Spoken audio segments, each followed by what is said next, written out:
Beau is Afraid. A24, Ari Aster, Joaquin Phoenix, psychological horror, 35 million, highest ever budget for a A24 film. I had to see this film. I went to see it a couple of days ago and I can't stop thinking about it. Some people love it, some people hate it. I personally really liked it, but that's not what I want to talk about. So there was this very interesting article about the film in Variety, which ends on the note that if the movie tanks, that will prove that a movie company was willing to back a vision too daunting and too eccentric for mainstream consumption. It will prove that even the movie bombing out can be cool. So we live in the age where it seems like a film can flop, but it doesn't matter. It can be badly received. It might not be understood by the audience, but it will still do well enough to have the company like A24 keep producing a film. It's probably going to be one of the most controversial movies of this year, so yeah, we need to talk about it. Just to put things in perspective, Beau is Afraid is the first movie with the $35 million budget. Then we had Hereditary and Midsommar that costed $20 million. Those movies made $49 and $82.5 million. Then when we look at our Oscar-winning Everything Everywhere All at Once, that movie costed only $25 million and obviously brought over 120 million. As we know, movies to be successful need to make at least 2.5 more of that budget. For Beau is Afraid to become successful, or for the investment to actually have a return, they need to make at least $90 million. Yeah. I think it's a statement. I think it's a huge statement how A24 is not afraid of spending money on something more bizarre, more avant-garde, challenging and tricky to explain, something less mainstreamy. As we know, A24 is known for pushing the boundaries. Everything Everywhere was a huge success. Both Midsommar and Hereditary just blew our minds, but Beau is Afraid does it, but in a completely different way. I'm going to tell you why I love this film in a second. In a nutshell, what is wrong with the film? So if we look at Ari Aster's other film, both Midsommar and Hereditary, it is not your typical psychological horror that you would expect. It is a different tone. It's challenging. It's 3 hours long. Dives deep into child's trauma and the effect of it on adult psychology. Topics regarding shame, abusive parents, anxiety, and if you don't know how anxiety or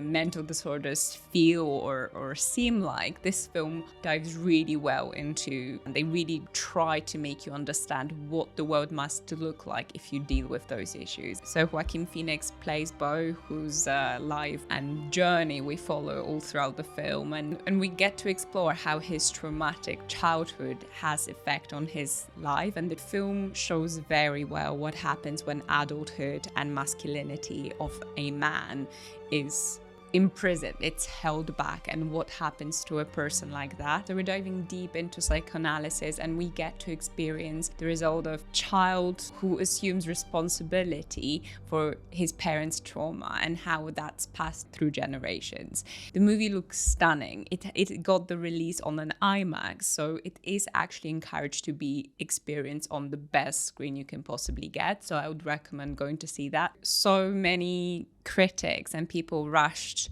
into calling this film pretentious and self-indulgent and making it super long, to which I completely agree. The movie is way too long. I had moments where I was losing interest. It was late. I wanted to get out of the cinema as soon as possible. I was not as hooked in as I was while I was watching Midsommar. It had its high points, it had its low points, but there is just something very deeply unpretentious and something very profound and deep about the exploration that Ari Aster does in terms of the relationship with her parents. And the final scene just grips you by your throat and really makes you observe and sit. And obviously that's for those who got what the movie was about, because this film does ask a lot from its audience. You need to be a veteran of A24 movies, and you need to enjoy slow burning movies. If you're after jump scares, the movie's not for you. But if you after this constant creeping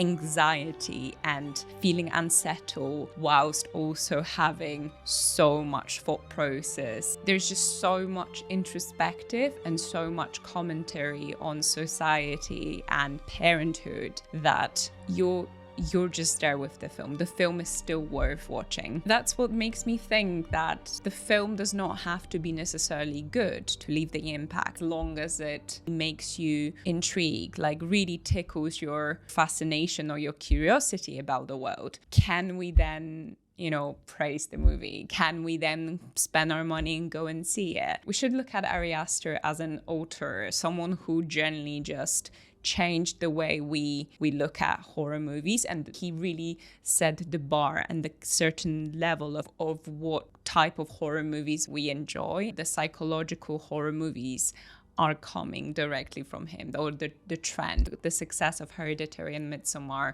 were purely based in his artistic vision and creativity. And the point is, the movie doesn't need to make $90 million in order for it to be talked about, for Ari Aster to get another gig. As it stands, the movie is unlikely to recover its $35 million budget. I can see that happening because the movie just does not have the same level of marketing that other A24 movies had. The 3 hours long run it's a lot. Three hours is a lot to ask for the audience. Actually, something that others pointed out was that if you attach someone like Joaquin Phoenix to the project, make a use out of him.